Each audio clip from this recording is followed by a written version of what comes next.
Hello, Archie Dunlop here with Talking Astrology with Archie on Wednesday, June the 4th, 2025. Today, as always, I'm going to be looking at the astrology and the I Ching for the day. But as far as my main topic is concerned, I want to look at the attack that took place on June the 1st on a group of people having a solidarity walk in Boulder, Colorado, relating to the hostages taken by Hamas on October 7th, 2023. And 13 people were injured, and it was an attack that took place with fire. I think some Molotov cocktails were thrown, and there was a homemade flamethrower, and someone has been arrested for this crime. And, we do have some charts to look at. We do have the chart of the attack itself, which took place, I think, at 1:26 p.m. on June 1st, 2025. We have the chart of the person who has been charged with the crime, who is Mohamed Sabry Soliman, I think that's his name. And, we don't know whether or not he committed the crime, innocent until proven guilty. Now, with this man, we actually also know when he entered the country. I don't know what time he entered the country, but apparently he flew into Los Angeles airport, I think, on a tourist visa. And, that can be an important moment. When I'm doing astrological work, I sometimes look at the horoscope of flights. And so the moment when you enter into a country, can be important. It says something about your relationship with that country and what your experiences might be on your trip or your visit, how long that visit might last for. Well, that depends. It could last for a few days. It could last for a few years. So that's what I'm going to be looking at as my main theme. But first of all, let's look at the astrology and the I Ching for today. By the way, don't forget to like and subscribe if appropriate. So here's the horoscope for today, set for noon in New York. And the moon is in Libra. So the moon goes into Libra. Well, I make it 2:38 in the afternoon if you're in London. So this afternoon in Europe, moon moves into Libra. If you're in the Americas, then this morning the moon enters this sign. So it is a moon in Libra day. And, that sounds nice. Moon moving out of Virgo into Libra, moon in Libra. Well, it's about balance. Being aware of that balance and how we relate to other people, relate to the world in which we live. And, there's always the question, do we fit in? How much effort should we make to fit in? Or, in some cases, perhaps we should force other people to fit in. We have an idea and we might expect other people to, fit in with that idea. And the thing about the moon moving into Libra is, this time round, it straight away makes opposition aspects to Saturn and Neptune. So Saturn and Neptune are starting to move towards a conjunction. Now, that conjunction between Saturn and Neptune does not become exact, I think, this year. I think it's next year, but it becomes exact. Correct me if I'm wrong. But still, the moon picks up on that Saturn-Neptune conjunction. So it could be quite a Saturn-Neptune day. And with when you're talking about Saturn and Neptune, you might be thinking about fear, something holding us back. Neptune wants to dissolve into something, but Saturn is very aware of its structure. And so there's a sort of a contradiction with that Saturn-Neptune conjunction. And the moon opposition, the conjunction, may really emphasize that contradiction. Though, if you're into traditional planets, then I would have said that the moon opposition Saturn is probably more important than the moon opposition Neptune. And, moon opposition Saturn can be a difficult aspect. And it can be about things not moving, things not working. It might feel that, at least on an emotional level, something is being held back. And this is not surprising given the fact that there is nothing in water signs. I mean, there are no planets in water signs, except for true black moon Lilith and the North Node. And so it's not an especially emotional day. And then you throw in moon opposition Saturn, and that really could squelch things. But maybe that's a good thing. We don't want things necessarily to be too emotional. And if we want to be tough, then that moon opposition Saturn really might help us.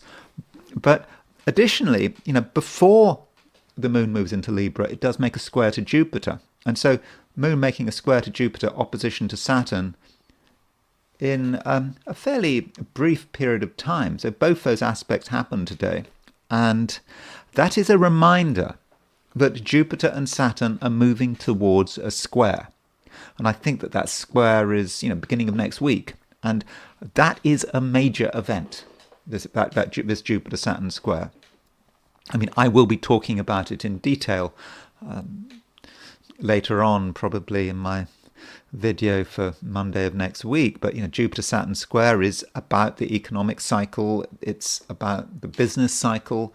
It's about society, and it's really about everything that started at the Jupiter-Saturn conjunction in, what was it, 2020, I think? Was it end of December 2020 when we had the Jupiter-Saturn conjunction? That was when the 20-year cycle started, and now Jupiter and Saturn are making that square. It's kind of like a first quarter square when we're really starting to see what that Jupiter-Saturn conjunction in 2020 was all about. And so the moon making the opposition to Saturn, the square to Jupiter, is really bringing that home. And the moon also does make a trine to Pluto. Now, that trine to Pluto is, I think, pretty minor compared with the opposition to Saturn and Neptune. And its meaning may just be sort of subsumed by the moon's aspects to Saturn and Neptune. But moon trine Pluto may mean that after a time of restriction, we feel we're being held back, then moon trine Pluto may allow us to create a change, perhaps create quite a transformative change. So I think that perhaps that moon trine Pluto is something of an antidote to the moon opposition Saturn and Neptune, perhaps, if we're prepared to really make the most of that aspect. We also have, we got moon trine Uranus, so the moon is making quite a lot of aspects to outer planets. And additionally, we've got one aspect which is non-lunar, and that is a quintile between the Sun and Neptune. So the Sun and Neptune are 72 degrees apart. And so if you're talking about a quintile, then you might be thinking about, what one is trying to create. And with Sun quintile Neptune, it could be about spirituality if we make a special effort to move beyond our own boundaries. Now, that could be hard work with the moon opposition Saturn and Neptune, but if we're in a safe place and we want to explore things and we want to make a special effort to be spiritual, then I think that perhaps we can succeed. And there may be other ways in which the Sun quintile Neptune will work, and I'll be looking at that as I consider some of the 12 signs. And then, there is a picture in Sydney, Australia. So here's Sydney, Australia. So Sydney, if you're in Australasia, at noon today, the moon is at 24 Virgo. So if you are in Australasia, then the moon is not really going to go into Libra today. Okay, it might go into Libra at the very end of the day, but it is a moon in Virgo day, and I don't think you have to worry too much about the moon opposition Saturn. That's going to be more of a feature of tomorrow. And probably the main aspects are going to be, moon maybe making a square to Jupiter, or maybe moon making a trine to Uranus. So there may be less pressure if you're in Australasia. And let me now turn to the heliocentric chart. So here is the heliocentric picture, and that actually is the heliocentric chart for a week ago. So let me just change that. So it's today is June the 4th, 2025. That's better. So yeah, so that's a heliocentric chart for today. Mars is still making a trine to Uranus. So, Mars trine Uranus does stir things up, makes people tense, and it can represent events, explosive events, and just this general feeling that things can just happen. They can happen out of nowhere. And heliocentrically, Venus is changing signs. I don't really know what to make of Venus or any other planet changing sign in a heliocentric chart. I mean, I know that some astrologers or heliocentric astrologers do consider sign changes, especially when looking at the markets. And Venus is in Aquarius. It's making a conjunction to Pluto. Venus is also making a quincunx to Jupiter. And so, Venus conjunct Pluto, Venus quincunx Jupiter. It might mean that certain things are being taken seriously. Certain relationships could be taken seriously, and there could be some jealousy and some obsessiveness. But Venus can also be about art and how we express our aesthetic tastes. We might actually be quite fanatical about it. What looks good, what looks bad, and if something doesn't look good, then we want to tell everyone about it. Or, as it's Pluto, it might bother us, but we might kind of feel we have to keep it to ourselves. Maybe because the moon is opposition Saturn. But I don't think there's a huge amount to report with that heliocentric chart. Oh, Venus is making a sextile to Neptune. That Venus sextile Neptune is a fairly soft aspect, and it could be about sensitivity and spirituality. We have to be careful when talking about sensitivity because there is a moon opposition Saturn. Moon opposition Saturn is not an especially sensitive aspect, but moon is opposition Neptune and Venus is sextile Neptune. So, it may be a time to tune into one's spirituality, as I already suggested, because we've got the Sun quintile Neptune as well. So there might be a spiritual feel to the day if we're prepared to look for it. And we may indeed have to look for it. If we just take things at face value, it may seem that nothing has any meaning. But if we want to look for meaning, I think in the end we can find it. So now I want to look at the 12 signs. So these are my forecasts for the 12 signs for today, which is Wednesday, June the 4th, 2025. Aries. Aries, things are happening, things are changing, and the moon is moving out of Virgo into Libra. And, with the moon moving into Libra, it may be about the other, everything that is not you.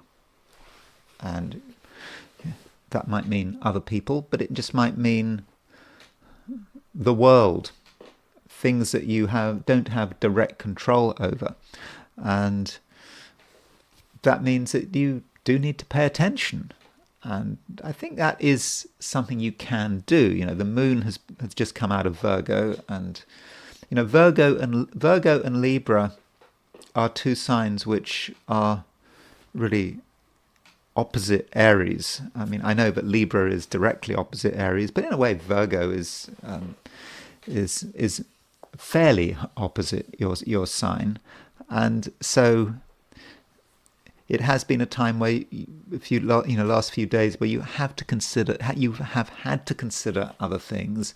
You perhaps realized that you couldn't just do whatever you wanted. You did have to take into account the constraints placed upon you by other people, by perhaps your family or employers.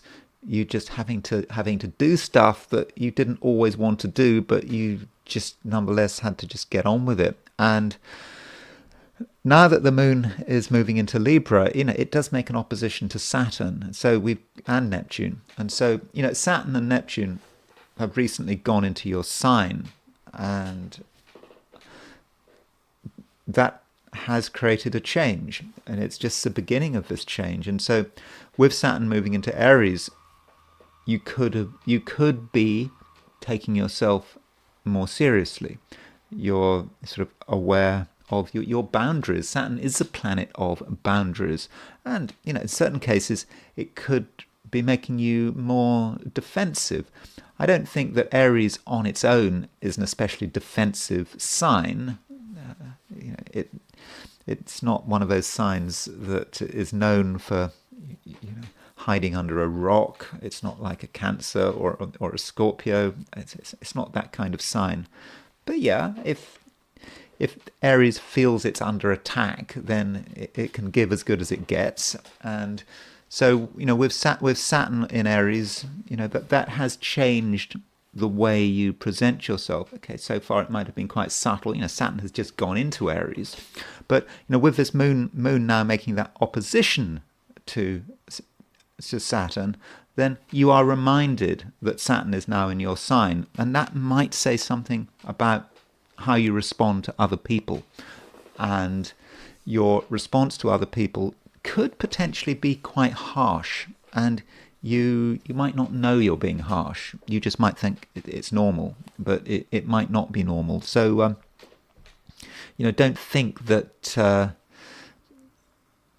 you're just being yourself. I mean, you are being yourself, but things have changed. Saturn is no longer in Pisces. Saturn is in Aries. So perhaps with that moon opposition Saturn, make a special effort to be considerate and to consider, what kind of impact you are having on other people. And also, moon is making an opposition to Neptune, and so moon opposition Neptune could be, quite a confusing influence. Again, you're still getting used to Neptune moving into Aries. It's just gone in relatively recently. Okay, it went into Aries before Saturn went into Aries, but it's still there. And moon opposition Neptune, certain aspects of certain relationships may not be entirely clear. The ground rules may not be entirely clear, or someone may get confused. It may be you getting confused. It may be another person getting confused. So really try to think about that dynamic and how it's working, because it would be it would be a shame if a moment of carelessness or insensitivity spoiled everything. And yeah, moon is making an opposition to Saturn, and I think that with moon opposition Saturn, regardless of your sign, it can be a difficult aspect, and it can be about insensitivity on a day when there are no planets in water signs.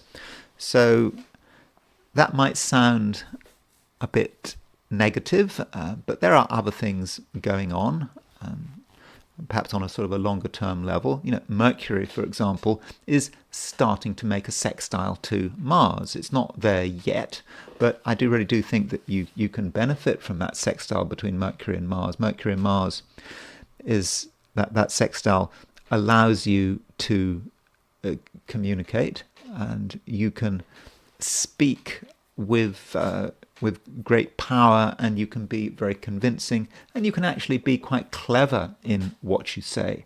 Now, you've still got to exercise some sensitivity, especially today, when you've got that moon opposition Saturn, but you should have no difficulty making your position clear. People will understand what you're talking about. And yeah, you can be quite clever with words, and not just the spoken word, with the written word as well. So I think that everyone will know what you stand for. They might not always like what you stand for, but you're an Aries. You don't necessarily care too much about that. And this Mercury sextile Mars, is going to be stronger tomorrow than it is today. It's just starting to happen, that Mercury sextile Mars. And tomorrow, Thursday, when the moon has moved away from that opposition of Saturn, maybe you'll be in a better position to make the most of this Mercury Mars aspect. Taurus, you are starting to become aware that, like it or not, there are things that just have to be done, and they possibly can't be delayed anymore. I mean, you might like to delay them, but there comes a moment when you just have to accept that now is the time, and you want everything to appear in a particular way, or at least you should do. And it's not enough just to enjoy yourself and not worry too much about what anyone else is thinking. You do have to show some responsibility, and it may be actually responsibility to yourself. If you want to make an impact, then it just may be that you have to prepare things, and preparing things is not always an especially interesting task, and it may even get you down. I mean, the moon is making an opposition to Saturn, and it's making an opposition to Neptune. So moon in Libra, that is you trying to sort things out, trying to create some balance, and then having to deal with Saturn, and Neptune. That could be about your own fears. Have you got it right? Maybe you've got it wrong. Maybe you've missed something. Well, I don't think you should be excessively concerned about that. If you just keep going and you keep working away with the time that is available to you, then I think that you'll make good progress. And don't worry about perfection. Perfection is something that is impossible to achieve, and you can only do your best. And as far as other kinds of worries are concerned, with the moon moving into Libra, there might be a health dimension to that. And as I always say, I'm not saying anything specific about your health. It's more about your general well-being, and I think that your well-being does matter. I mean, of course, it always matters, but if you want to feel good, it's very important that you have a harmonious environment, and that literally everything is in balance. And what you don't want to have is too much of anything. So consider your activities, what you're eating, what you're drinking. Don't be excessive in terms of too much of anything, but also don't be excessive the other way of having too little of something you need, and you feel you want to deny yourself it. And things could be exacerbated by taking your own worries too seriously. Moon is making an opposition to Saturn, moon is opposition Neptune. So the Saturn-Neptune conjunction can be about fears, concerns, and not being sure of yourself. And so don't allow that moon opposition Saturn to sort of trip you up and get caught in concerns which may be unreal. And if you're worried about something, you're excessively worried about something, well, of course, that naturally puts you out of balance.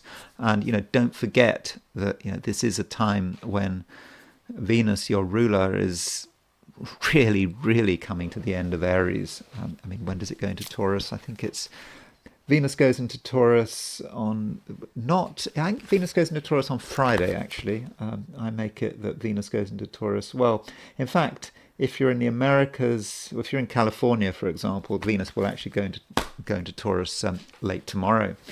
But you're getting ready for that sign change, and so you're not entirely sure of yourself, and that's probably okay.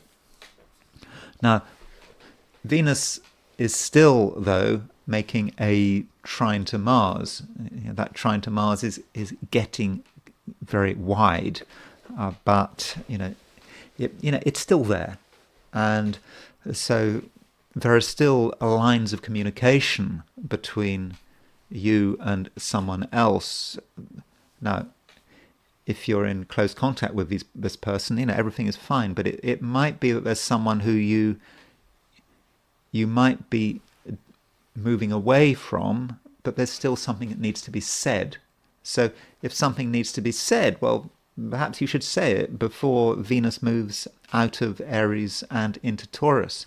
Now, from a heliocentric view, there are a few aspects involving Venus. So, so here is the the heliocentric chart. Notice that Venus is making a sextile to Neptune, and Venus is making a conjunction to Pluto. So, that Venus conjunct Pluto might have an influence on you, and it's also sextile Neptune, and so it could mean that there are some things that you really you want to take seriously, but you feel it's worth getting obsessed about them, and that contradicts the idea of balance, because if you're obsessed with anything, you're out of balance. On the other hand, Venus is conjunct Pluto heliocentrically. Maybe you can be obsessed about something in a constructive way, provided you know when to stop. And with Venus making that sextile to Neptune, again heliocentrically, that could be about being involved in something which is which is beyond yourself. And maybe Venus sextile Neptune allows you to gain a sense of perspective. Something you were taking too seriously, maybe an obsession. It starts as an obsession, but then you become more relaxed, and it just becomes part of your life, and it's not a big deal anymore. So, the key point today is balance, though. If you're in balance, and you make a special effort to be in balance, then it should be a reasonable day. Gemini,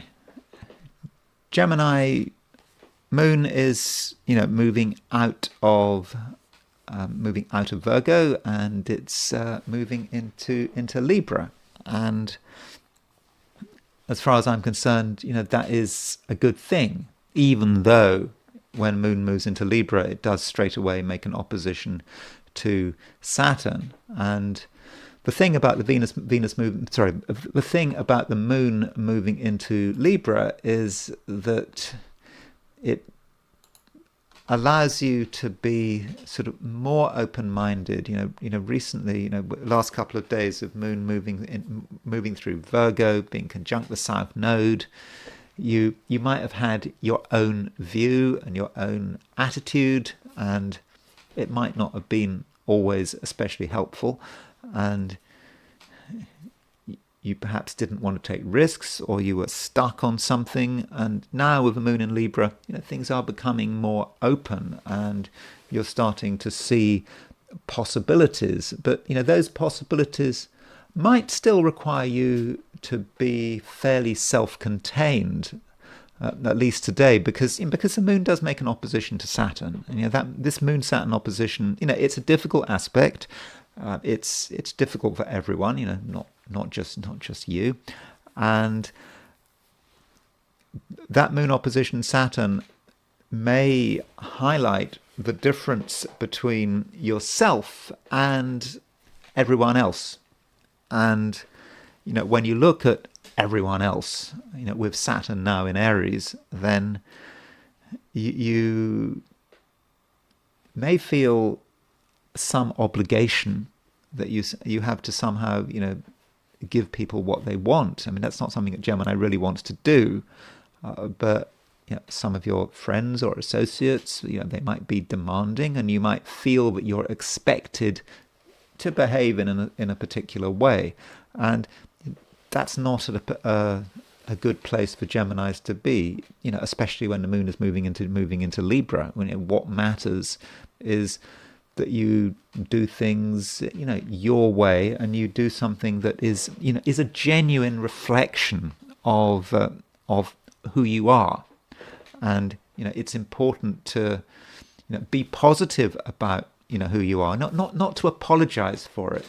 And it's not just because the moon is moving into Libra. I mean, you look at the position of Mercury at the moment. Mercury has just separated from a conjunction of the Sun, and it's moving towards a conjunction of Jupiter. And right now, today, Mercury is 7 degrees from the Sun, and it's about 7 or 8 degrees from Jupiter. In other words, Mercury is conjunct the Sun-Jupiter midpoint. And so that conjunction, it's really important because it's in Gemini.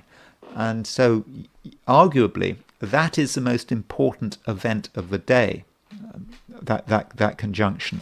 And it allows you to be enthusiastic. You have a strong sense of who you are, and you also have a sense of what is possible.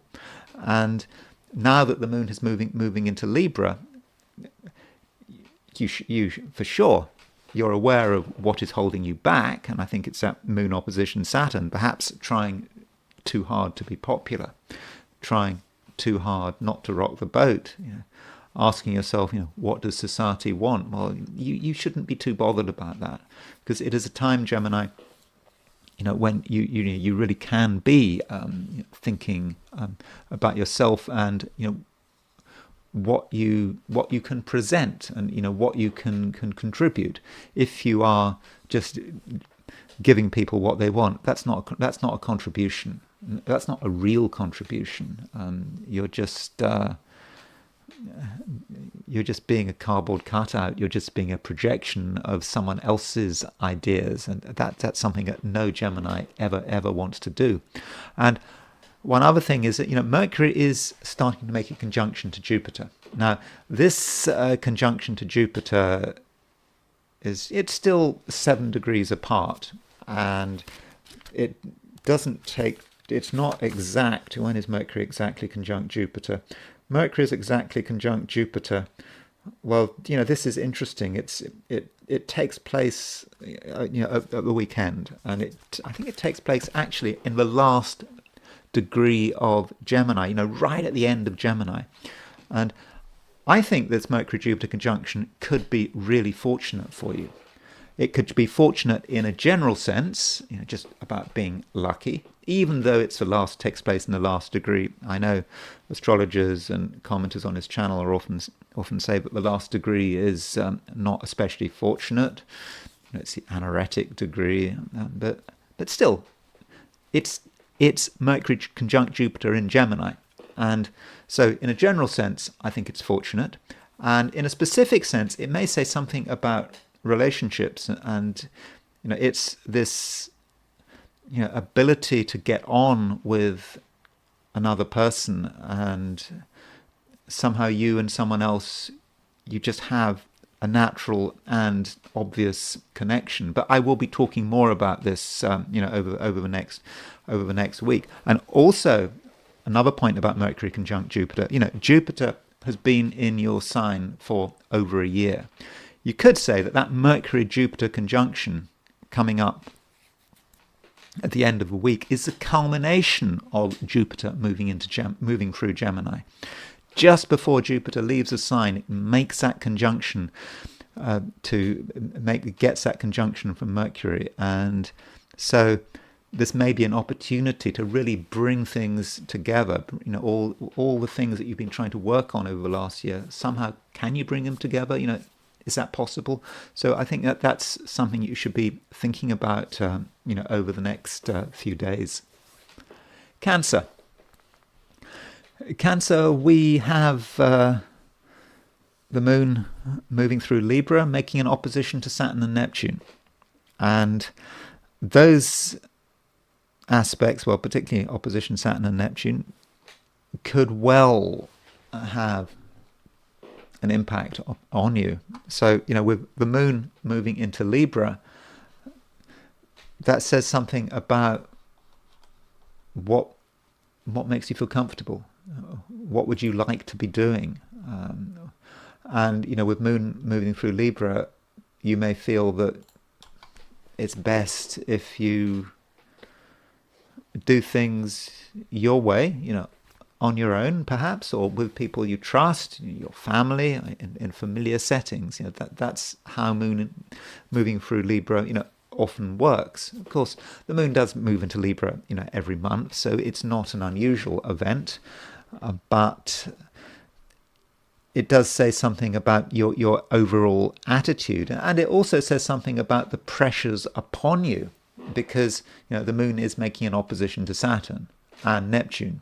So there are things you would like to do, and you'd like to do things your way, but you're also aware that there are expectations upon you, and these expectations are going to be particularly strong if you're in a job, or if you have a business, or there are in general outside demands which you have to take into account, and you're not really going to want to take them into account, and somehow you have to get the balance right. You can't just only think about your own short-term needs and requirements. You have to think about the future. You have to think about the kind of impression you're giving, but at the same time, you do have to look after yourself. And so it's going to be difficult to get the balance right, but maybe you can. It just could be about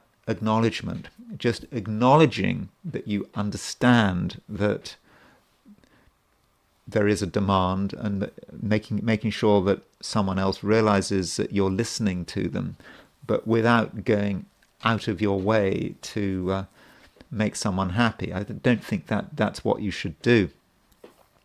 And at the same time, the moon opposition Saturn, this, I think, is the first moon opposition Saturn while Saturn has been in Aries. And so with this moon opposition Saturn, it could well say something about relationships. Relationships are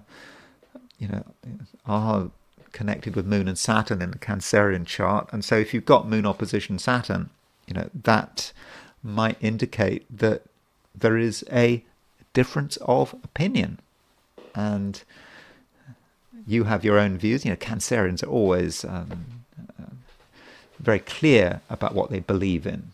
I mean, they might not always express their beliefs, but the Cancerians always know deep down. They know, and they don't really like to compromise.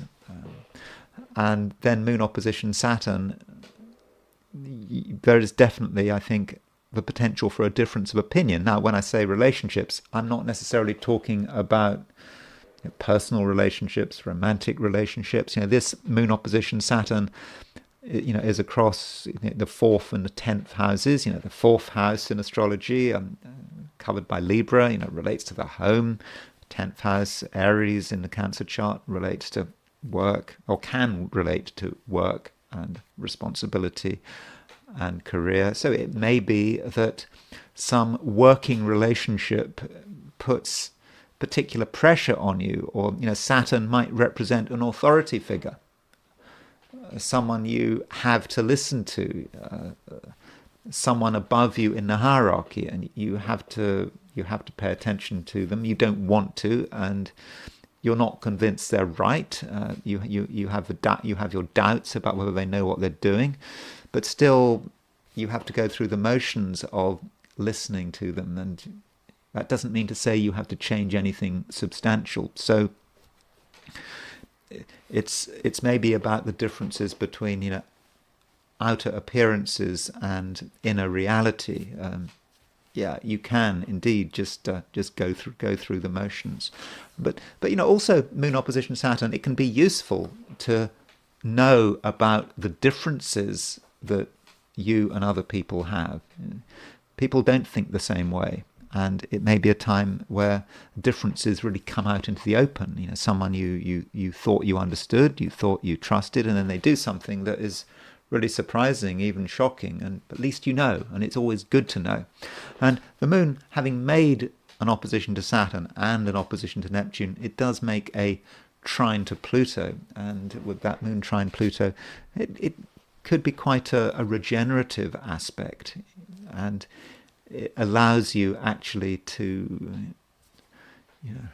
restore yourself, recharge your batteries. And so by the end of the day, some of the tension may be starting to sort of calm down, and some of the conflict may have started to calm down, and then you can you can find peace of mind. And if you do things in your own way, then you can start to get your strength back, and feel more in tune with the universe.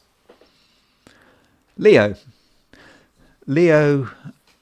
you would like to be able to tell everyone what was on your mind. I mean, there are lots of things on your mind, and you've certainly got some useful things to say, and if you've got something to say, then it's important you say it. You don't want to keep everything to yourself. Yet in practice, it could be hard work. You try your hardest to get people to listen, but somehow they don't. I mean, you may feel that you're hitting a brick wall, and in that case, maybe you should not try. I mean, it is at times overall when you can get your message across, but today, perhaps not. Tomorrow it's going to be much easier. Tomorrow the moon is making a trine to the sun. Sun is your ruler, so moon trine sun. That is a great aspect, and you may be starting to feel that trine between the moon and the sun. But today is dominated by an opposition between the moon and Saturn, and that moon opposition Saturn could really bring things to a halt. So don't feel that you have to say everything at once, and some things you can work out in your own way. And if you can do it in your own way, at your own pace, then things are going to be easier. And one other thing about that moon opposition Saturn, it may say something about traveling. If you're trying to move from one place to another, if you're doing a lot of driving, not long distance traveling, but shorter distance traveling, then it could be a pain. You might think you're going on a short journey that's going to take a couple of minutes, but who knows what might happen. There might be traffic, there might be diversions, but something which was supposed to be simple, and it may not just be traveling, it may be trying to make a phone call. You're trying to call a person, or it could be an organization, a company, and you've got something you want to say, and you have to go through all these menus, and it could drive you crazy. So perhaps if you've got an important phone call to make, maybe you should delay it until tomorrow. Although sometimes a phone call is so important it has to be made today, so I'm not saying you should delay. But if it's not absolutely time critical, then perhaps phone calls should be delayed until tomorrow. And also, unnecessary traveling, because of that moon opposition Saturn, and not just moon opposition Saturn, moon opposition Neptune. You try your hardest to say what's on your mind and to try to get the message across, but things don't work.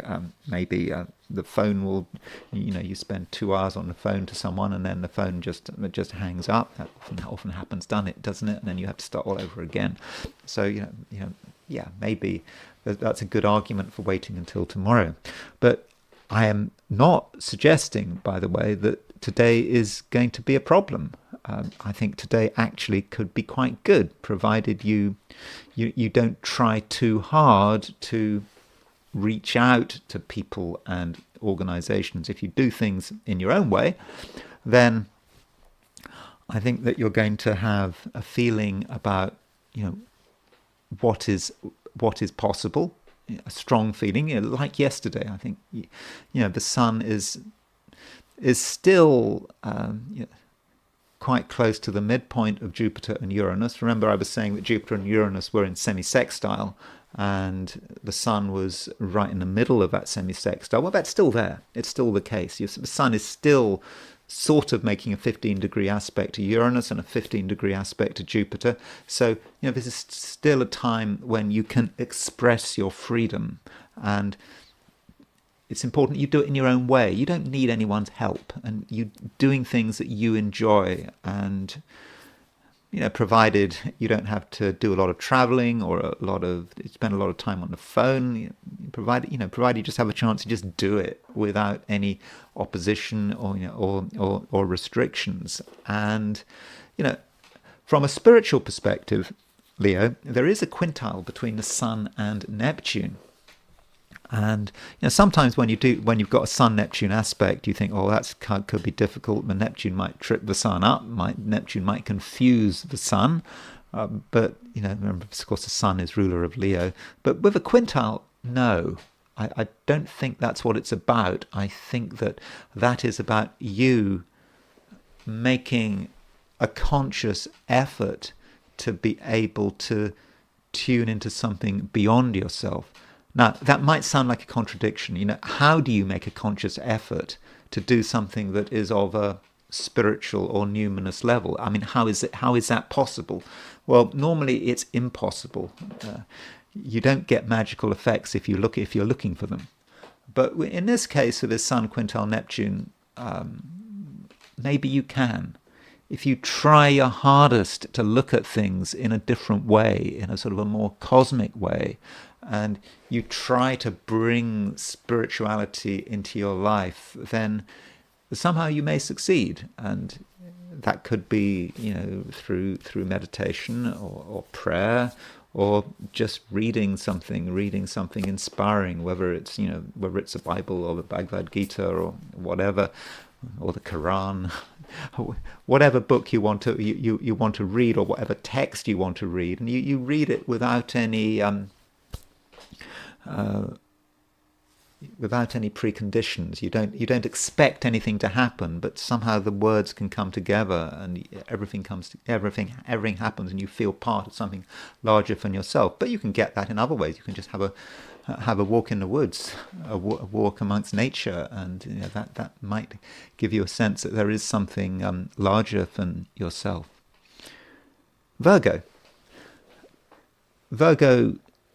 it is good to be hopeful, to believe that you can absolutely achieve your full potential. And if you believe that now is the moment, then now should be the moment. And it has been difficult for some Virgos. They may have felt that there were many possibilities out there, and for one reason or another, those possibilities were denied. I'm not talking about necessarily anything that happened sort of yesterday, but maybe over the last week. It may have just been over the last year. And I mean, part of the problem for Virgo maybe has been that Jupiter has been moving into Gemini for a long time, relatively speaking. I mean, Jupiter went into Gemini sort of May of last year. And the problem with Jupiter is that Jupiter may appear to promise a great deal. It does, and that is kind of one of the early lessons of astrology. When I first started practicing as an astrologer, I would give people these written readings, and I would really focus on Jupiter aspects, Jupiter trines and sextiles, conjunctions, and say how wonderful they were, and it would all become sort of hyperbolic, and I would forecast things that really couldn't happen, but I was just trying to follow the textbooks. Jupiter looks good, and so this is a mistake that astrologers can make at the beginning, and I think we all do it. And reading too much into Jupiter, and the actual subjective experience of a Jupiter transit can be about hope. really starting to believe that something can happen. Everything is starting to line up, and then it doesn't happen. And so because of that, a Jupiter transit can actually be more problematic than a Saturn transit, because Saturn doesn't really offer anything. I mean, Saturn is not doesn't hype itself up, and so we don't have that great sense of disappointment we can have with Jupiter. And so, going back to you, Virgo, Jupiter has been in Gemini. Gemini is a Mercury ruled sign. Virgo is a Mercury ruled sign. Gemini is an angular sign from a Mercury perspective, and so Jupiter going through Gemini may appear to offer a great deal. And if you've been listening to what I've been saying about Jupiter moving into Gemini, moving through Gemini for Virgos, I've tried to be optimistic. I've said that this is a time where things can work out for you, for example, in career, your business, your ambitions, and so really go for it. And I'm being encouraging and I'm taking a textbook view, but maybe I'm being too optimistic. But alternatively, I'm saying, well, here is the opportunity. It can happen. But what can you do to take advantage of this opportunity? You must not obviously get caught up in the hype. And with Jupiter, there can be a lot of hype.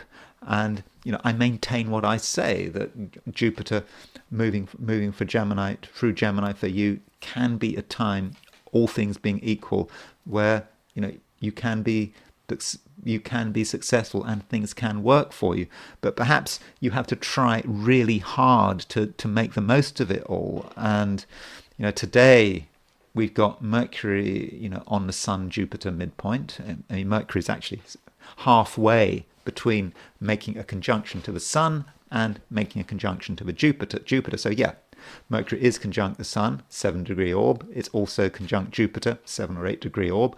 And so that should give you a sense of what can happen, of what is possible. And so that's something that you really should work towards. So you've kind of got to be in the same space, be really optimistic and really realistic at the same time. Somehow you've got to keep the two together, because you don't want to fall victim for hype, and you don't want to be in a situation where you are actually just waiting for something to happen. Because if you're in that situation when you're waiting for something to happen, when you've reached a stage when you're waiting for a phone call or you're waiting for a letter and you're just waiting, that's often a sign that nothing is going to happen. It's like at an unconscious level, you just know it's not going to happen. So you kind of need to be open-minded and be open to all possibilities. Yeah, and really not expecting anything, but to be doing everything you can to make it possible. And as far as the specifics of today is concerned, yeah, Mercury is making a conjunction to the Sun and making a conjunction to Jupiter. It's halfway between the two, and I think that is fortunate. And I repeat what I've said: Mercury is not going to be in Gemini forever. You may be in a situation where you have an opportunity coming up, but it's not about waiting for that opportunity. It's about seeing where that opportunity is and doing something to really give it the best chance of happening. And yeah, the moon is moving into Libra, moving out of Pisces, moving out of Virgo, moving out of your sign and into Libra. Now, the first thought about the moon moving into Libra, making an opposition to Saturn, may actually not be especially optimistic. Moon opposition Saturn across the finance axis of your chart, and moon opposition Neptune as well. That could make you feel negative about money. You may be aware of things holding you back financially, preventing you from making the most of financial opportunities, believing that there's no point in anything. There may be a setback, or it could be that could just be about your attitude. But that moon opposition Saturn is short term. It doesn't last long. But just today, you may start by feeling, what is the point? And you may be feeling a bit poor today with moon opposition Saturn. But it is a short-lived aspect, and the moon having made that opposition to Saturn, it does make a trine to Pluto. And I think that trine to Pluto, well, it's a trine. And because it's a trine, it can be a bit lazy. But what's lazy about Pluto? And so with moon trine Pluto, then you have a chance to make a change. And it may just be some small change you can make. You may even not feel very enthusiastic about it. You just say, well, what's the point? But let's give it a go. You make some change. You do something without any expectations, but actually you may be making the key change, and you may actually be able to do something which leads to something else. And the more understated it is, the more sort of negative you are about it, then in a way, the better. Libra, we have got the moon moving into your sign, and so yesterday I talked about the moon moving into Libra, and I said to you that today is going to be better than yesterday because the moon is moving into your sign, and I stand by that. I mean, it's always good having the moon in your sign. It allows you to feel more with it and more comfortable, but the moon does make an opposition to Saturn, and it does make an opposition to Neptune. And, so you've got this moon opposition Saturn and Neptune across a very important axis of your chart. And so it could be that you feel that something is holding you back. And the question is, what is holding you back? That's always the question. Is it something real? Is it someone real? Or are you giving something or someone too much power? And that is possible. And I think it can be a good day, provided you get things in perspective. And by the way, tomorrow is going to be better than today, for sure, because tomorrow the moon is making a trine to the sun. But as far as today is concerned, perspective really does matter. And you shouldn't give things and people too much power. In your mind, you might regard someone as being very significant, as someone you have to treat with great caution, but that's probably not the case. And if you can sort of look at them as just an ordinary person, no person is that significant, and sort of move beyond it in your mind. And if you can do all of that, then Libra, there may be a slow feeling that you are actually quite powerful, that you are in a position where you can break free from things. So, what is it that do you think is holding you back at the moment? I think something could be holding you back, or it may be someone holding you back, but it may be your attitude which is holding you back. But you've given someone too much power in your head, and you've imagined they were more significant than they actually are. And so, when you realize that something is not as powerful as it seems on the surface, that could be very liberating, and it could give you, a strong sense of your own power, and also, an ability that you can break free. And so if there's anything you want to break free from, then today you can do it. And from a heliocentric view, there is a conjunction between Venus and Pluto. Okay, it doesn't show up in the geocentric chart, but heliocentrically, we've got this Venus-Pluto conjunction. And that Venus-Pluto conjunction allows you to create change. And it's actually very easy. You just have to just be yourself. And that Venus, it's not just that we've got Venus-Pluto conjunction heliocentrically. In geocentrically, we've got Moon trine Pluto, Moon in Libra trine Pluto. So the Moon makes an opposition to Saturn and Neptune. Then it makes a trine to Pluto. So Pluto could be your friend today. And yeah, Pluto is about transformation, and it's also about asserting your power in a way that isn't always obvious. Pluto is a very, very small planet, a tiny planet. It's regarded as a minor planet now, and yet it has a huge influence. So don't doubt yourself, and in very small ways you can actually have a massive impact. So if you are feeling uncertain today, or you feel that you're being overwhelmed by something, just have another look at it. Think about it again. Consider the possibility that you are the one with all the power. And as I said yesterday I said that today was going to be better than yesterday, and I'm going to say that tomorrow, Thursday, is going to be even better than today, because tomorrow, Thursday, you've got Moon trine Sun, and I'll be talking about it then. Scorpio, you might want to hold back. It might just be a time when you feel that you can't reveal everything, and that is a very Scorpio view. Scorpio is famous as a sign for being quite secretive, and there are things you really don't want to talk about, and this is made stronger by the fact that the moon in Libra is making an opposition to Saturn.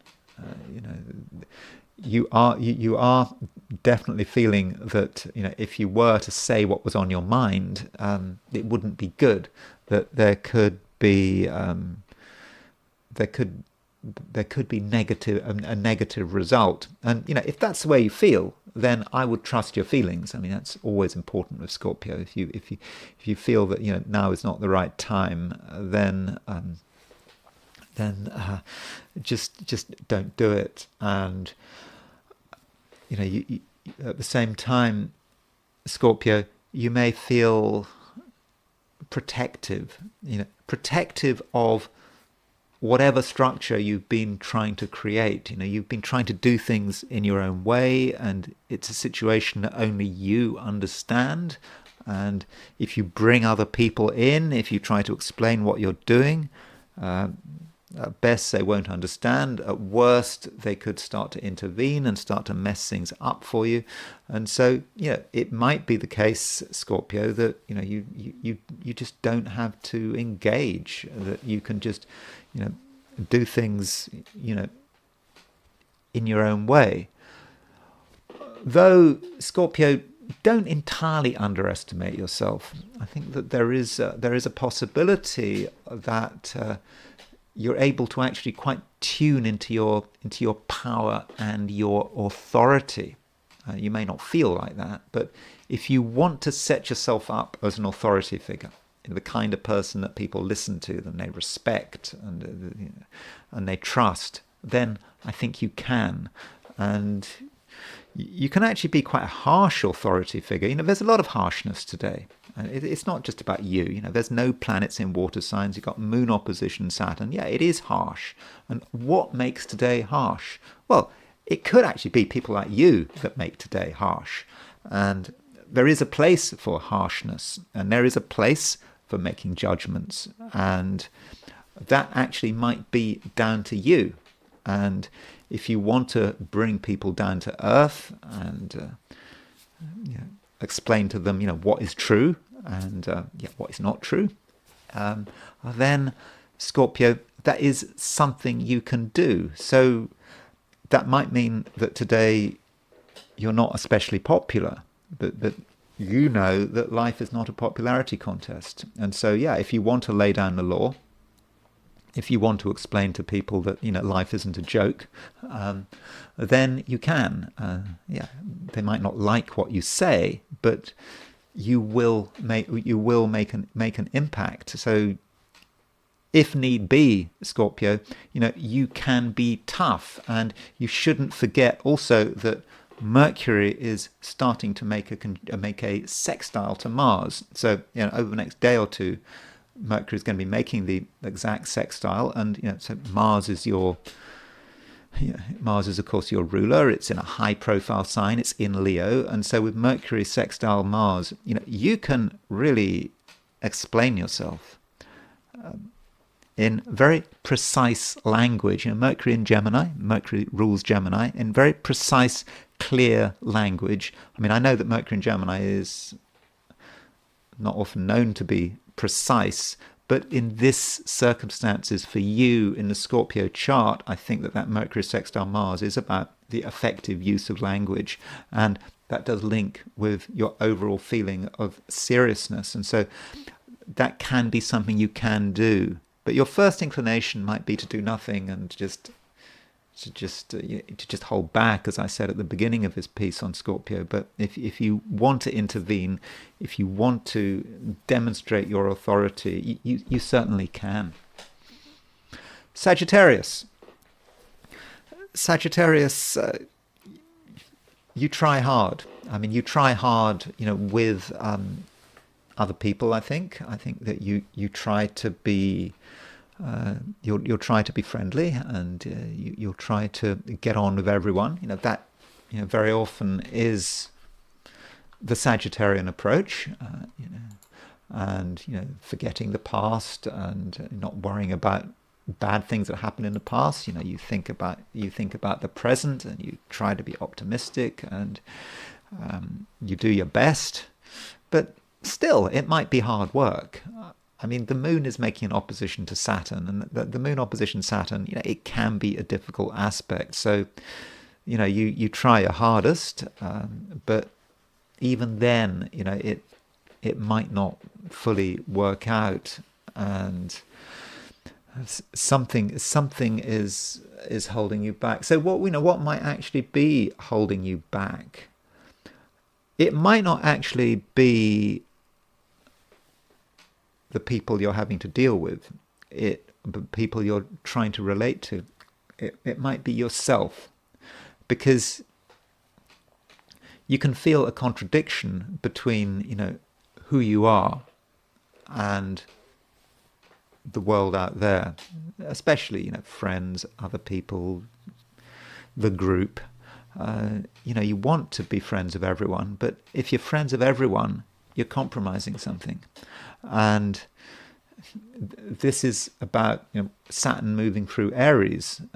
Saturn has gone into Aries recently, and it does go back into Pisces briefly, but by and large over the next couple of years, Saturn will be in Aries, and this is a time, Sagittarius, where you do need to take yourself seriously, and what you can do seriously, and it's about taking your specialness seriously. And that moon opposition Saturn may just be a reminder that even if you try your hardest to get on with people, you might try your hardest, you might think it's important, but are you actually being respected?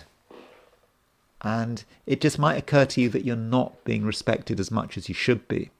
And so you might actually recoil. And so try not to put too much effort into your social life. You might think it's important, but it probably isn't important, unless you're dealing with people who really are on your wavelength, who really understand what's going on. And ideally there will be a serious and constructive approach where everyone is able to express what is important to them, and it's especially important that you are open about what really matters to you. And so that could be a challenge for today.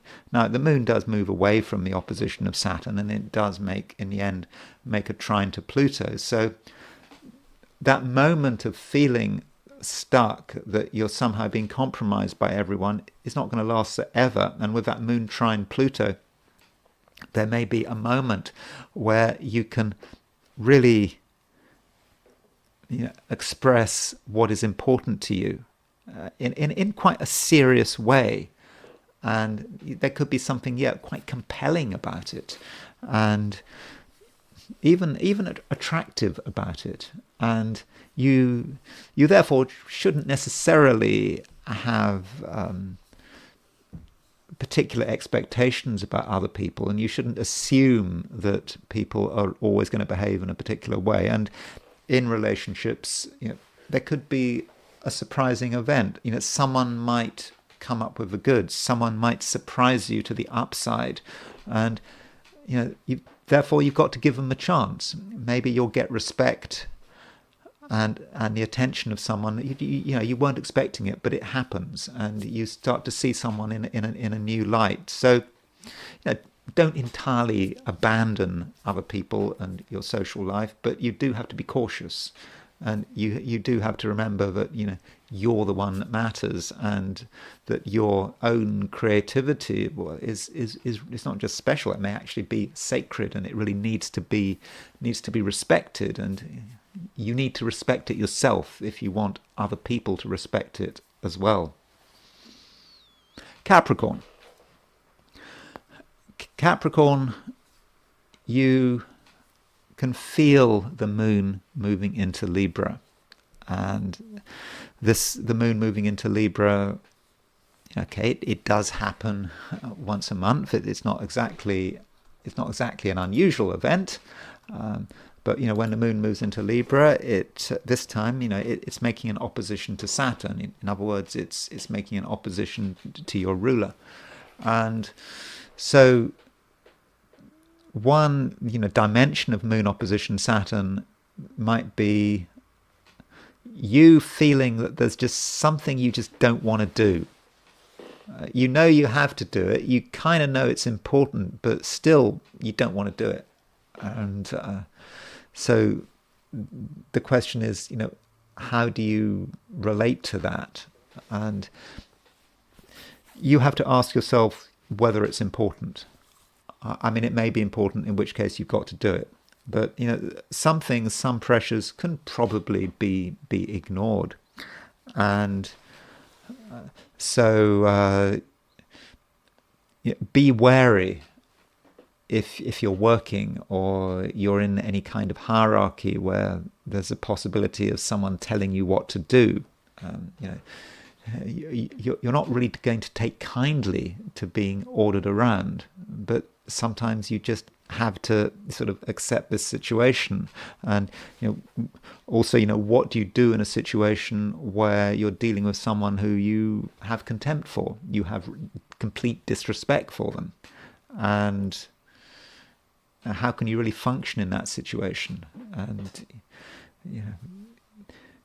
it may be that you recognize the nature of someone for the first time, and you realize that you can't deal with them anymore, and that's just the way it is. Or maybe you have to struggle to find an accord with another person, even if you disagree with them. And that does mean that relationships today may not be 100% perfect, with the moon opposition Saturn. And so how do you deal with that? Well, relationships are okay if there's not a power differential. If there's no power differential in a relationship, if you and the other person have the same level of power, then I don't think today's going to be a problem. But where there is a power differential, or where one person wants something from the other person, I mean, it could be the other person wanting something from you. It might be you wanting something from the other person, but that kind of situation, it's probably not going to work, at least for today. So where there is that kind of differential, especially when there's a power differential, then maybe that's a kind of relationship that you should consider avoiding. Yet, that doesn't mean to say that relationships should be ignored or discounted.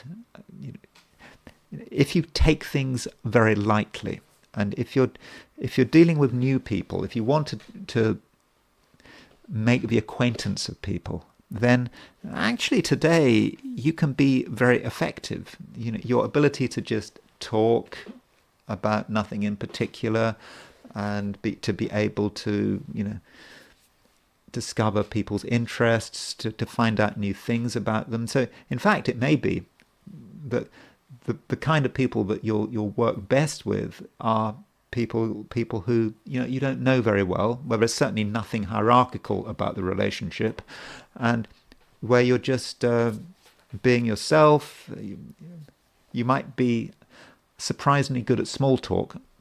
Capricorn is not a sign one normally associates with small talk, but if you have to do some small talk, if you have to get someone's attention by saying nice things to them, you will know how to do it, and it is overall a good time for making connections, and also for planning things connected with other people, for bringing people together. You are good at that, but again, it's absolutely not a time for you to be taking orders or for you to be pushed around. If there's any power differential in a relationship, especially if it's you who have less power than the other person, then that really is a relationship to be avoided. So relationships are important today, and especially relationships in the workplace or connected with business. But aside from that, overall today, you are going to be quite ambitious, and I think I suggested right at the beginning, because this piece, that there are things you're going to want to get on with, and they have to be done, and you can actually make an impact. It's going to be a slow start. If you feel you really want to move forward with something to begin with, it might feel that nothing is working, everything is just difficult. But by tomorrow, I think that things are going to be easier. Aquarius, it's important that today you are not blinded by trivia. It could happen.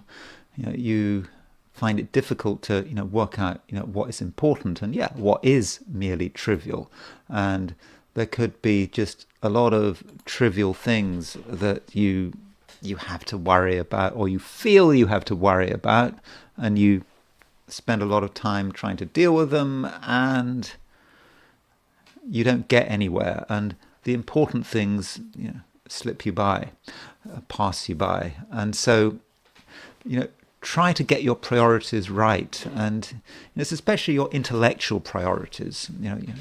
What should you be focusing your mind on? And you should be focusing on things which are going to sort of elevate you and are going to sort of take you to the next level. And what you don't want to do is find yourself caught up with trivial demands. So that really does matter, and being able to make decisions about what matters and what doesn't matter, it could be tough making those decisions, Aquarius. But think about what's important to you. Think about where you are going, and what your real priorities are.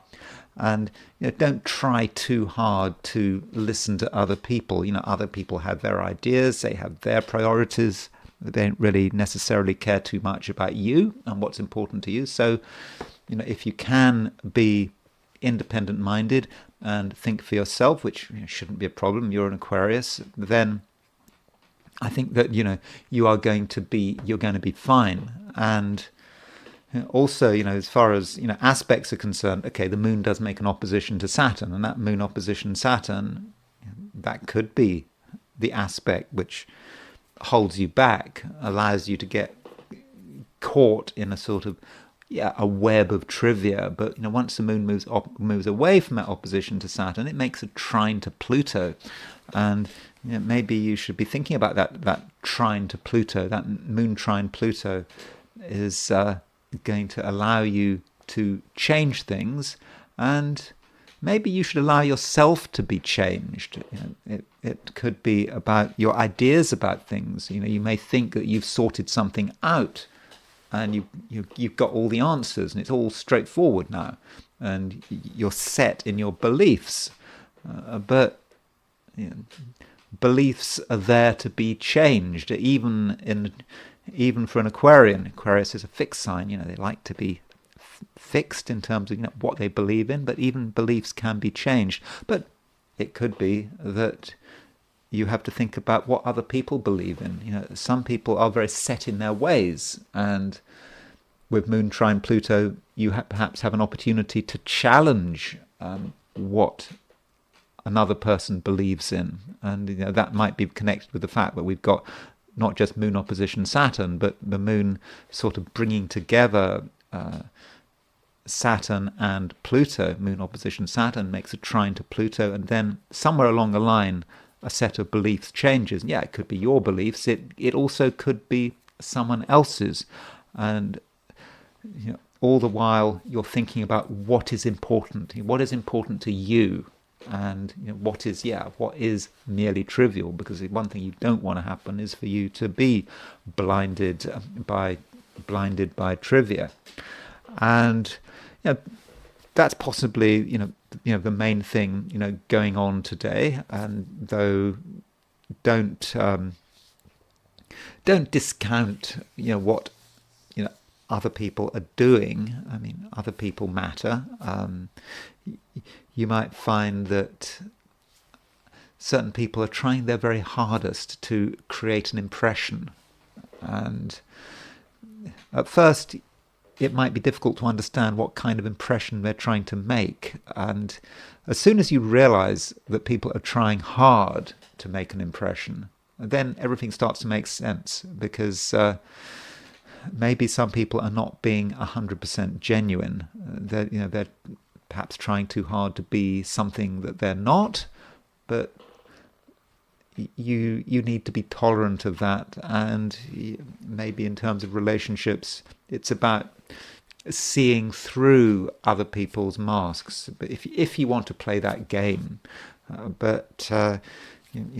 overall, Aquarius, I'm not saying it's going to be an especially spectacular day. I think that you just have to sort of develop your own beliefs, and what matters to you. And if you get your priorities right, then things should be fine. Pisces, you're feeling that you want things to change, that you're not entirely happy with the way things are, and you perhaps are aware that some kind of transformation is required, and that happens as the moon moves out of Virgo and into Libra. With the moon in Libra, you're taking things more seriously, and you're feeling that what you thought was the case is not necessarily true. And the moon is making an opposition to Saturn, and that moon opposition Saturn, in some respects dominates the day. And as far as how that moon opposition Saturn affects you, I think it is about taking things seriously, and maybe feeling that something needs to change because it's not good enough. And one manifestation of the moon Saturn opposition could be financial.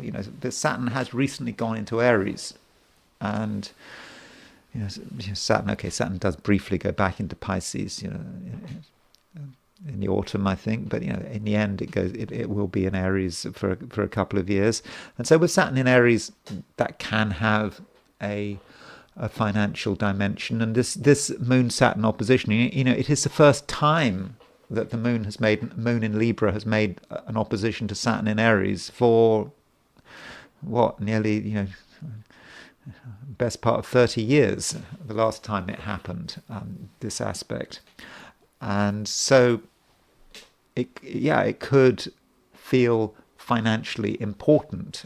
It might be a realization about money. If you give yourself an opportunity to have that realization, if you spend some time thinking about money, you might realize that something is not as it should be, or that something is more complicated than you'd realized, and that you should do something about it. And as a Pisces, you can do something about it, because as a Pisces, you have the sensitivity to do it. With water signs and money, at first sight you think, well, water signs, particularly Pisces and money, it doesn't really fit. You're not an earth sign, but actually people who have got a lot of stuff in water can, for example, make very good accountants, surprising as that might sound, because they can just move around the figures, the numbers on the spreadsheet. They just naturally understand it. They don't actually have to necessarily read every number in the spreadsheet, because it all makes sense, and they just get a feeling for the way the numbers are working. So, don't be afraid of things that are complicated but also of a financial nature. They might seem daunting, but you can, with this moon opposition Saturn, really get to the bottom of things. And also the moon is opposition to Neptune, and so sounds a bit problematic, moon opposition Neptune, but hey, you're a Pisces, you can deal with a few complications if things are not absolutely clear. Well, that doesn't matter. You can work around the numbers and perhaps uncover the truth. And then the moon makes a trine to Pluto, and moon trine Pluto could be about you having a realization. It's just there, and it just completely makes sense to you. And this realization, it could be of a financial nature, but we're talking about complicated money. It's not just how much money is in your current account or your checking account. It's more about the way your money and other people's money comes together. Now, as far as relationships are concerned, it may not be such a bad day if you are sort of open-minded, and there could be a surprise that might be fortunate. You might have an encounter that you weren't expecting, or perhaps you'll see someone in a new way that you hadn't seen it before, or you see that there's another dimension to a person's character or personality, and that's interesting, and it might be exciting. So although, Pisces, you have a fairly cautious approach today, you shouldn't completely neglect other people, and you should create the possibility of being surprised in a good way about another person's reactions and what they show of their personality. And those are my forecasts for the 12 signs, and it's now time to look at the I Ching. And I asked the question, what is Wednesday going to be like for those watching the I Ching section of this video? And the first hexagram I got was hexagram number 43, breakthrough. Now, breakthrough sounds good. You make a breakthrough, it's great. We can now move forward. And so this is, the Wilhelm translation, describes it as this. But if you actually look at it, it's not really what it means. It means that there is a problem, a big problem. Something is happening which we need to escape from. And so, what is it, if anything, that you're trying to escape from? Something that is maybe starting to go wrong. The I Ching is talking about a situation where there might be an enemy army has just appeared in one's village, and one's got to escape before it's too late. And in terms of our everyday life, remember, this is just a hexagram for just one day. I don't think there is an enemy army in your village. I suppose it depends where you are, but I think most of us don't have an enemy army in our village, and we have to sort of flee but it just may be something you're involved with that isn't working out, and if you don't escape now, there could be a problem later. Or it might be about a last chance to escape. And this hexagram, it does have 3 moving lines, and the second line moves. So the second line moves is saying, you are aware of the problem, you can see the problem, but there's no need to panic. And so perhaps you don't have to pack your bags immediately or give up on something straight away, but you can still see that things are shifting, and perhaps you should be working out how you can prepare your escape. Then the third line moves.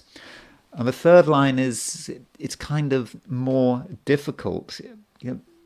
There are mistakes. You start to perhaps feel the results of the enemy force, whatever it is that you're involved with that is not working out. But it's not too serious. There is some damage, but it's not serious damage. Third line, might also mean that you could feel a bit under attack. Maybe people criticizing you. You're feeling that your reputation may be at stake. But again, it's nothing serious. Nothing bad is going to happen. You can probably stay where you are. And then the top line moves. Now, the top line is more serious. And that's indicating that by the time you try to make your escape, it's too late. That you just hang on for too long. You maybe think that things are going to be okay, that things are going to sort themselves out, but they don't sort themselves out. And so what do? Well, the I Ching is giving advice here. It says, do not be complacent. Perhaps you're involved in something which is just not going right. And yeah, you do need to make your escape, and you need to make your escape before it is too late. But let's not be overdramatic. I must emphasize this is just a reading for one day, and it could be just something you're involved in which is relatively trivial, where the potential for damage is minor, even in a worst case scenario. That just perhaps consider the possibility that you're doing something that is not working out, and the sooner you stop it, the better. At least that's a possibility. Now, got 3 moving lines. That means we move to another hexagram, and the hexagram we move to is hexagram number 25, which is the innocence, and it is the unexpected. Well, the previous hexagram, breakthrough, was kind of about the unexpected, but in a negative way. Things getting bad. When are things going to reach a stage where we're stuck and we get overwhelmed by the enemy forces? But with this hexagram, it's almost advising us to just wait. So how do we square this? Well, perhaps what we have to do before we get into this hexagram is to stop what we were doing in the previous hexagram. We make our escape, and in the process of making that escape, we feel bad. We feel that we've abandoned something. We were working on something. It wasn't great, but now we're just disappointed. But in that moment of disappointment, there might be an opportunity. Something comes up. So perhaps in order to create the possibility of a good event, something surprising and fortunate, we have to firstly remove ourselves from something that wasn't working and just put ourselves somewhere else. And with innocence, then things can really start to happen, and we're creating a space. And so we don't have expectations, and then something happens out of the blue. And I think it's going to be fortunate. But I'm also saying you have to forget what I've just said. Because if you are listening to what I've just said, and you're hoping as a result of what I've just said that something good is going to happen, well, nothing's going to happen because you're going to be expecting it. So, forget what I've said and just have a nice day. And now I want to look at the events on June the 1st, when on June the 1st, a few days ago over the weekend, when there was this attack in Boulder, Colorado. And it was a group of people, I mean, having a walk in Boulder, Colorado. The purpose of the walk was to highlight the fact that we're still hostages as a result of Hamas's atrocity on October the 7th, 2023, and seems a reasonable thing to do. And so someone attacked them. Now, the person who has been charged with this crime, you have to be careful here because innocent until proven guilty. We don't know that he did it, but someone has been charged, and we do have a birth date for him, not a birth time, but certainly a birth date. And there's his picture on the thumbnail. And so let's start off by looking at the event itself. And so here is the event. It took place June the 1st, 2025 at 1:26 p.m. I mean, I was looking at the news reports, and the police officer who was giving some kind of press conference mentioned this time 1:26. On Wikipedia it said 1:26 in Boulder, Colorado. So I think we can be fairly confident that that is the time. And at first sight, this chart doesn't look, especially dramatic. Okay, the Moon is conjunct Mars, which in Leo, I mean, this attack was done with fire, with Molotov cocktails, with some kind of homemade flamethrower, and people were badly burnt. So you could say that Moon conjunct Mars sort of fits that. But this is Moon conjunct Mars, everywhere in the world at the time. The moon was indeed conjunct Mars. Now, one thing that was going on over the weekend, which I think I actually highlighted when I was doing my forecast for the weekend, was the fact that the sun was on the the Mars-Saturn midpoint. So let me just show you what this looks like. So Mars and Saturn, as a pair, are quite difficult.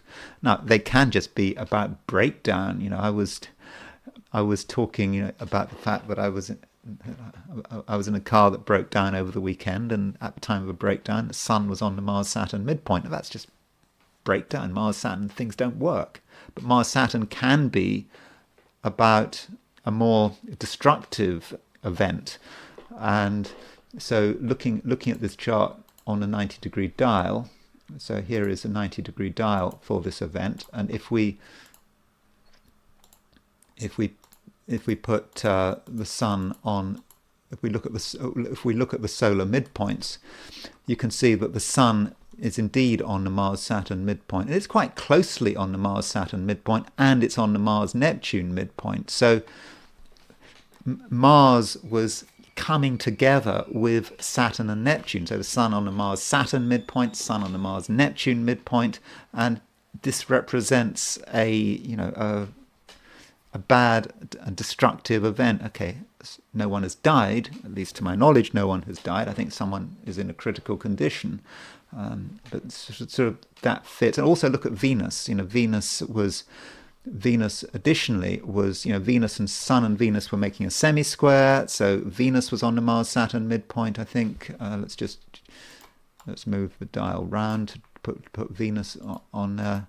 So there's Venus. Yeah, Venus was on the Mars-Saturn midpoint, Venus on the Mars-Neptune midpoint. So the Sun and Venus were both on the Mars-Neptune and the Mars-Saturn and the Mars-Neptune midpoint. But, there's still this question, why then? Why Boulder, Colorado? And that's probably not a question that I'm going to really be able to answer, although we do have someone who is charged with the event, and I'll be looking at that chart in a moment. And so far I've looked at, when I've done my videos, I've always looked at heliocentric astrology in a sort of very theoretical way. I've never really used heliocentric astrology to sort of to illustrate sort of current events, but I want to look at the heliocentric chart of this attack in Colorado.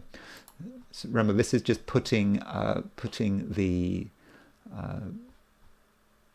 sun at the center of the sun at the center of the solar system. So here is that Mars-Saturn opposition. So you remember, I was talking about this Mars-Saturn opposition for a long time. I've been going on and on about the Mars-Saturn opposition. I was saying how, destructive it can be, and I think that over the weekend, there were a lot of crazy things going on. Over that weekend, you didn't just have what was going on in Boulder, Colorado. You had, I think you had the drone attack in Russia, and you had the blowing up of railways. The Ukrainians, there was this terrorist action in which a passenger train was attacked, and so this was what was going on over the weekend. And so I think that Mars-Saturn opposition, even though it wasn't exact, was making its influence felt. But why then? Well, the thing is, it's Mercury that brings it all together. So here's Mercury. You can see that Mercury has made the square to Saturn and is making the square to Mars. So Mercury was making a T-square with Mars and Saturn. So Mercury was actually activating the Mars-Saturn opposition. It was kind of like the detonator.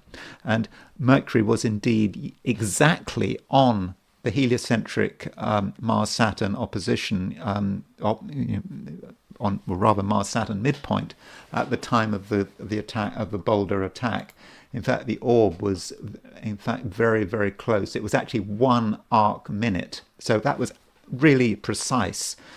So that was certainly a time to be worried about. And of course, Mercury in a heliocentric chart, it is the fast moving planet that creates the action.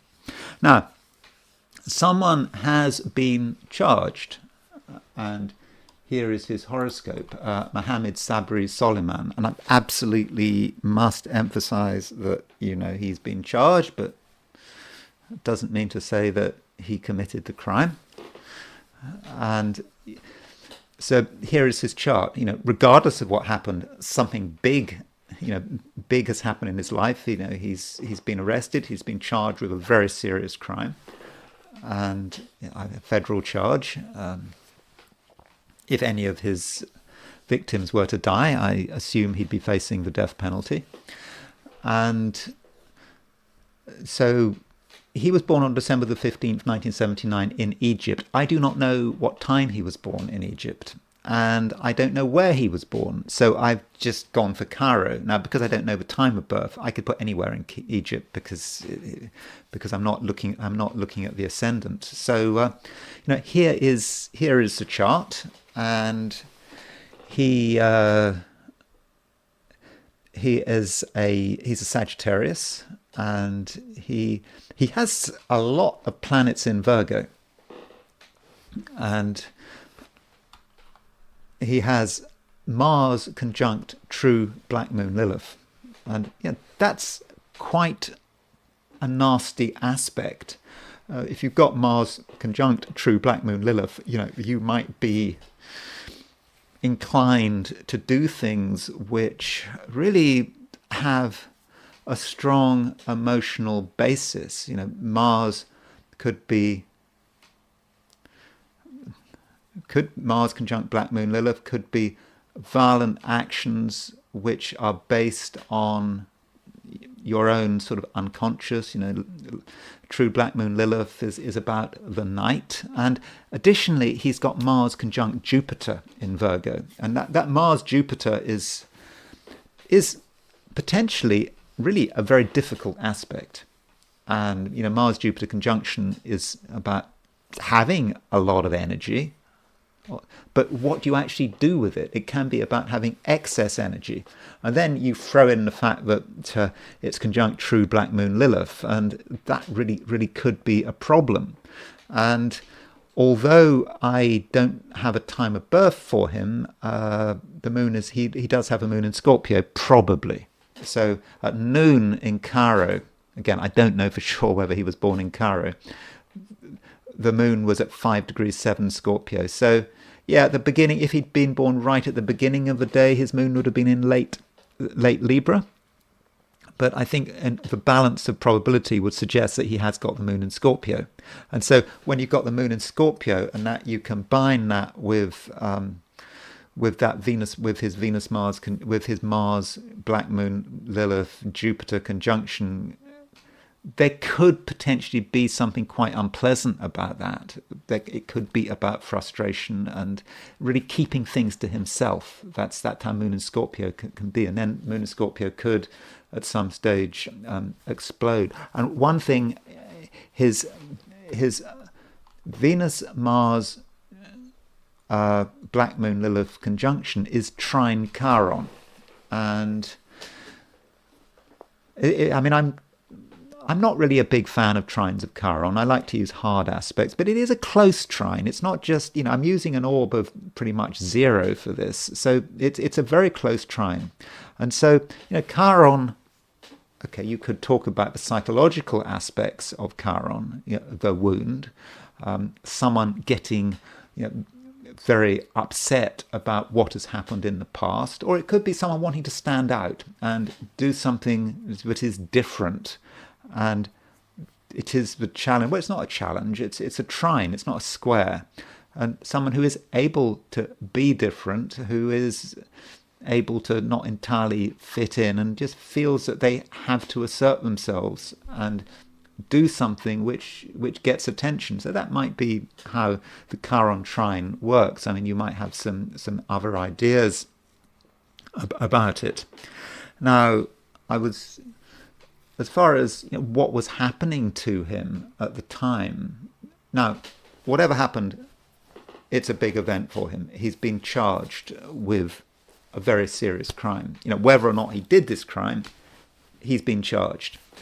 And so we might want to look at transits. We might want to look at solar returns. We might want to look at directions. So, by the way, I'm not saying that I can find anything especially spectacular. I didn't actually. So if we look at what was happening to Mohamed Sabry Soliman at the time of this attack, then so here are his transits. His transits on the outer wheel, and so. Sorry, that is there's something wrong there. That is a heliocentric chart. Let me just remove out of that. Sorry, we don't want to look at it from a I think doing heliocentric transits to a geocentric chart. I think actually some people do it, but I'm not convinced about that. I think that seems a rather dubious technique. But maybe it's something that I should be looking at. So here is, okay, that maybe this is better. Okay, so what was happening? Okay, the true black moon Lilith was at 4 Scorpio, so it's quite possible that true black moon Lilith was conjunct his moon. But again, we don't really know where his moon is, because we don't have a time of birth. The moon was in Leo. It wasn't the moon was kind of making a trine to his sun, but I don't I don't think that that's especially spectacular. Mars. Okay, so Mars was at 21-29 Leo. So Mars trine Sun, that could be about someone getting involved in a violent act. And again, he is involved with his violent act, whether or not he did it or not, whether he committed the crime or not, because he was arrested for it and he's been charged with it. And so that could be how Mars trine Sun is working. And one thing, by the way, about this attack, it did happen with Venus being exactly conjunct Chiron. I mean, look how close that was. Venus was 2 minutes to the conjunction of Chiron. And, that may say something about the suffering of the people affected by it. I mean, that's one way of looking at it. It's not entirely what one would expect from Venus conjunct Chiron, but it's certainly about suffering and wounds. But could one have really predicted that kind of event with Venus conjunct Chiron? I'm not entirely convinced. And so those are a few thoughts about the transit. So what I'm really saying is I don't see any really dramatic transits. Now that Venus conjunct Chiron was kind of making a conjunction, making a sesquiquadrate to his Black Moon Lilith Mars Jupiter conjunction. So he's got Mars Jupiter and true Black Moon Lilith. So Venus was making a sesquiquadrate to that, and so was Chiron, but not an exact sesquiquadrate. It was almost a degree out. So I didn't find that the transits were particularly spectacular, to be honest. And then there are the solar arc directions. So again, with solar arc directions, there's always this problem that without having a time of birth. But the solar arc direction that really is exact, but again doesn't necessarily symbolize an attack, is that his solar arc directed Mercury was conjunct his Venus. So that Venus in Capricorn is really, really highlighted by that Mercury. I mean, he has Venus square Uranus. So solar arc directed Mercury was on his Venus. Remember, we're moving every single planet 45 degrees, because he was about 45 degrees when he was charged with this crime. And so that was one thing going on. And then with solar arc directions, we often think about them in terms of hard aspects, squares, oppositions, semi-squares, sesquiquadrates, conjunctions. And there is a case for using softer aspects, trines and sextiles with solar arc directions, and they can be very effective. And so his solar arc directed Uranus was at 9 degrees 29 Capricorn.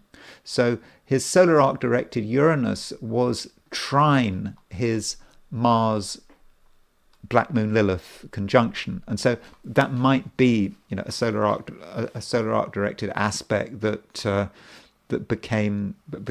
was important.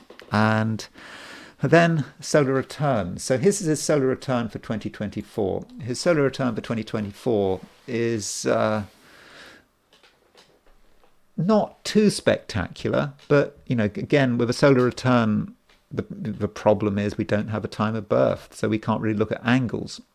But solar arc directed Sun was making a square to Neptune, and so that aspect is sort of 5 degrees separated by about 5 degrees. So you could say 5 degrees, 5 months. Well, this about 6 months after his birthday was when this event happened. So there is a sort of Sun-Neptune feel about this chart, but it wasn't especially dramatic. I I mean, interesting. What the solar return, which is very dramatic, is his next solar return. So his next solar return is his solar return, the solar return he hasn't had yet, and this will be his solar return for 2025. I set this chart up accidentally, thinking I'd set the chart up for 2024. And I was really excited about it because I looked at this chart and said, oh, well, this exactly explains what happened. But then I realized, oh, no, it's 2025.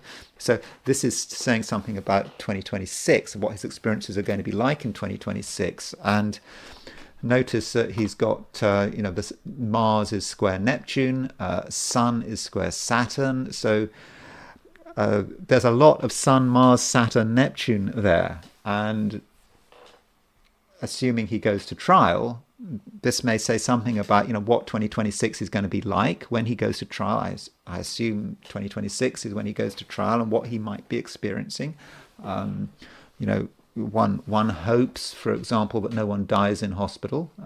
Of course, if anyone were to die, then he'd be facing the death penalty. I think it seems that the current regime is quite keen for this kind of crime to be looking for the death penalty, and so with Mars square Neptune and Sun square Saturn, it's that would not be looking good. And so the fact that the Sun is linked with Mars, Saturn, Neptune says that, well, obviously 2026 is going to be difficult for him, but it could just say something about his own experiences, which are really described by this next solar return. This next solar return, it's not even operational yet. It doesn't actually go into action until December. And finally, I want to look at the chart for when he arrived. Now, this is something one does in astrology. When he arrived in the country, that sometimes when people go on holiday, when they visit places, they want a chart to be set of when the plane is landing. That is a symbolic moment. What is one's experience going to be in a country that you're visiting? And according to Wikipedia, he arrived on a tourist visa. He arrived on a tourist visa on August the 27th, 2022. I don't know when, obviously, and in Los Angeles. So I've just gone for noon Los Angeles, and ideally for this chart to be really valid, he wouldn't have left the country over this while he was in the US. I don't know whether he has left the country over the last couple of years, but I regard this as an important chart. And this chart, he's got all those planets in Virgo. This was just after a new moon in Virgo. So and that new moon in Virgo was square Mars. I mean, look, the Sun on that day was at 4 degrees 30 Virgo, and Mars was at 4 degrees 16 Gemini. So there was an exact Sun-Mars square on the day of his arrival. And of course, lots and lots of people, thousands and thousands of people arrived in the United States on that day with that Sun square Mars, and nothing bad happened. They weren't charged with a crime. But in his case, it does seem to really describe his experiences. So, if you are planning on flying to a country, perhaps you shouldn't do it while the sun is square Mars. And so I thought, that was really, really powerful. And so it is a reminder that maybe we should be thinking about astrology when we go on holiday, and we think about what's the astrology going to be like when we arrive in a new place. So anyway, that's all I've got to say about this incident in Boulder, Colorado. I hope everyone, all of the victims have a recover quickly, and that obviously one hopes no one dies, but so far no one has died. But it was certainly an event that was very dramatic, and I think it would have been difficult to predict beforehand. But I think that heliocentric picture with Mercury and Mars and Saturn on the T, Mercury making exactly on the Mars-Saturn midpoint, was quite impressive, and perhaps that suggests to us, that we should be looking at heliocentric astrology, as I try to do in my videos. So thank you very much for watching. If you enjoyed this video, I'd be very grateful if you were to like it. If you're not subscribed, I'd be super grateful if you were to subscribe. If you want to buy me a coffee, there's a link in the description, and I will talk to you again tomorrow.